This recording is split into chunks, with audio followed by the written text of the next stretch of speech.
Whatever friction you're feeling, whatever drama you're having right now, whatever conflict, internal conflict you're having, which one of these categories does it fit in? Mad, glad, sad, or scared? I'm going to tell you about something that happened a few weeks ago where I was taking a morning walk and I was listening to Mel Robbins, and I can't remember. I need to give credit where credit is due, but I can't remember who she was talking to, but she was talking to this woman. And the woman she's like a coach for like Oprah and big people, like she's a big name. But I was listening to them have a conversation on the podcast, and the lady said, I don't do hypotheticals, so let's go through an exercise together. And she was talking about how your suffering is your ally, because it's pointing you in a direction to be able to discover and unpack what's actually going on beneath the surface. So she asked Mel Robbins, she said, are you dealing with a suffering or some sort of friction right now? And Mel Robbins said, yes. The lady said, what are you feeling? And she's like, I feel fear. And then the lady said, well, there's mad, glad, sad, or scared. And then Mel Robbins said, scared. And she said, okay, you feel scared. Where do you feel that in your body? And Mel said, I just feel it in my chest. It's like a big plate in my chest. And it's right there. And the lady said, okay, we're going to go through an exercise together. And she said, you're going to let that feeling get really big. Like, let it get big. Let it take up massive amounts of space. And so Mel Robbins is like, okay, it's filling the room. And then the lady's like, bigger. And she's like, okay, it's like atomic bomb level at this point. And so the lady's like, okay, cool. It's taking up the space. Once you have let it take up all the space and it's huge, now you say, tell me everything. And you just let it talk to you. So while they're having this conversation, I'm taking a walk and I'm listening in my ears, with my AirPods. And as she's asking the woman, where do you feel like, mad, glad, sad, or scared? I thought about a lot that I've been feeling for years now. I went through depression, postpartum depression. There was so much injustice that happened around situations in my life. Then we moved, and it's like even having the baby and losing my dad and all of those things. And just realizing that people around me that I thought were like my people, just like aren't my people. And there's a grief that has to happen when you're letting go and when you're evolving. And so as she was asking Mel Robbins, like, what are you feeling? Mad, glad, sad, or scared? As Mel Robbins is unpacking her situation, I thought inside of myself, I feel sad. And immediately I just started like crying on my walk. I just feel really sad. I've been sad for a long time. And what was interesting about the feeling of, emotion categories, mad, glad, sad, or scared, is that all the feelings of depression and feeling really frustrated, honestly, in my career sometimes, because I feel like I'm on a totally different path than where I was supposed to be. And there's not a lot of creativity in what I have been doing for a while. That's changed now, but just feeling really isolated and not really operating out of my gifts and skills that I can bring to the table. And I just feel sad. I just feel so sad. But I would have never categorized that as my feeling. But it was something about putting it in the category of sad, that I was able to let it get really, really, really fucking big. And as I was walking, I thought, well, where do I feel that in my body? And I was like, I feel it all in my throat. And if you've been around for a while, especially coming from Blushing Phoenix and how I flush in these areas, this is where a lot of my emotion comes. And I just feel really sad, and it feels big here and like within my chest and within my neck and within my throat and in my ability to express. And I let it get so big. I was walking outside, obviously, so it was like I just felt like it just filled the space all around me. And I wept and wept and wept as I was walking. I was just thinking, like, if people are looking at me, they're probably like, oh my God, is she okay? Did somebody just die? I'm like, no, I just had a massive realization And I continued to cry the more I thought about like how sad, I'm sad that my dad died, and I'm sad that this happened. And as much as I love and wouldn't trade him for the world, my little baby, I was sad that that was not what I had expected for my life. I didn't think I was going to have another child. I thought that we were going to be like super free at this point, and we weren't going to be like with small kids and all of those things. We were going to just be in a whole new season of our lives. And I was sad about that. And it's not that I'm sad now. It's that I was sad when everything happened and I never fully processed it as sadness. I'm sad that I feel like people don't see me and hear me sometimes. I'm sad that I want the people in my sphere to grow and experience the freedom that I've experienced, not because I think I'm better than them or not because they should listen to me, but because I just want that for them. And I'm sad that they don't want it for themselves. And I'm sad that they don't hear me. And I'm sad that they just don't hear or see. I'm sad about that. It's sad to watch people that you love deteriorate. It's sad to watch. It's just sad to watch it.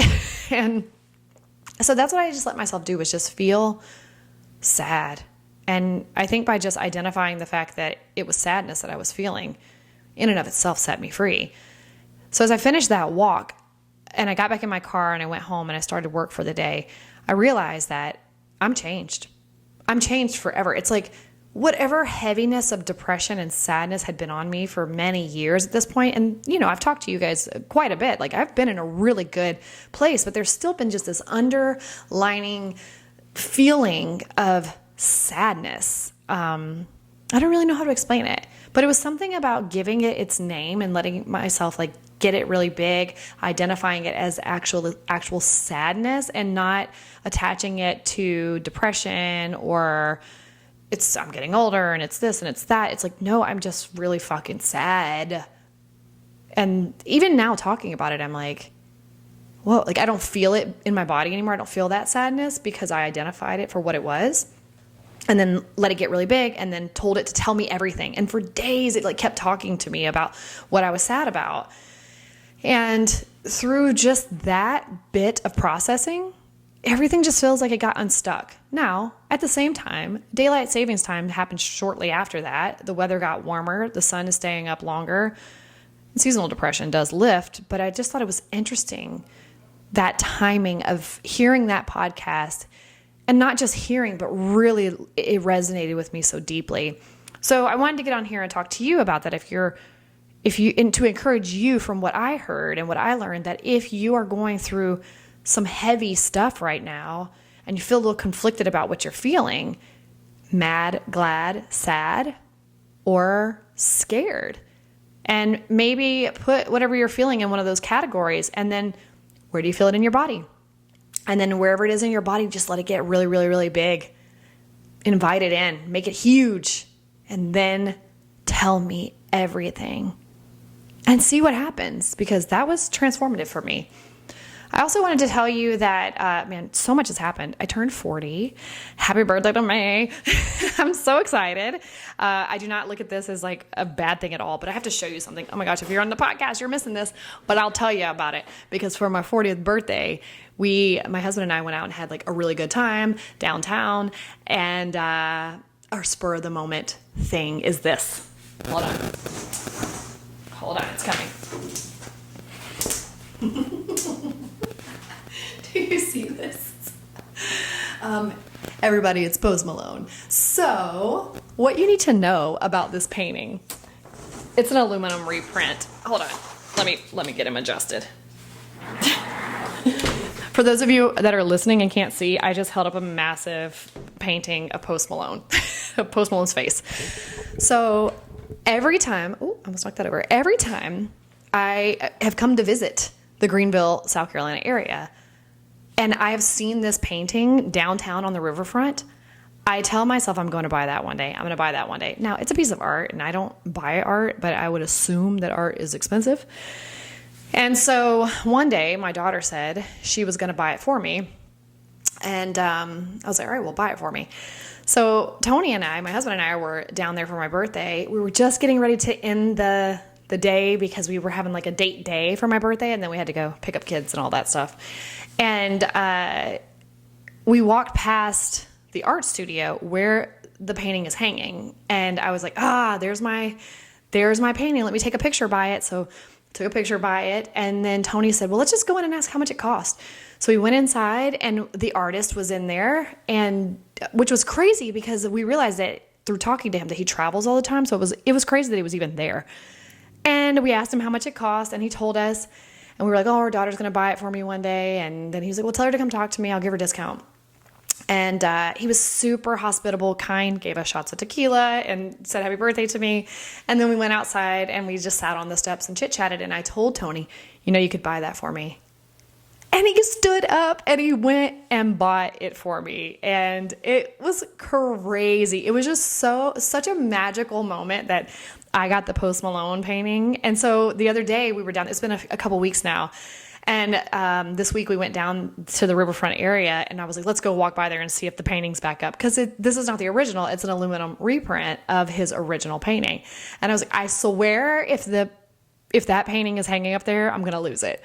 So we went by, and the spot is empty. He has not replaced the painting. So anyway, I just feel super, super special because I got the Post Malone painting, and I've been saying that I was going to get it for the longest. And I love when there's kind of this like spontaneous moment of just claiming something and then receiving it. Because yes, I did say I was going to get it one day, but I never really thought through like when and how and all of those things. So it's just amazing that I got the Post Malone painting sitting right here. And for me, it is not like, oh, you must really love Post Malone. I do really love Post Malone, but it's like, it's who he is as an artist.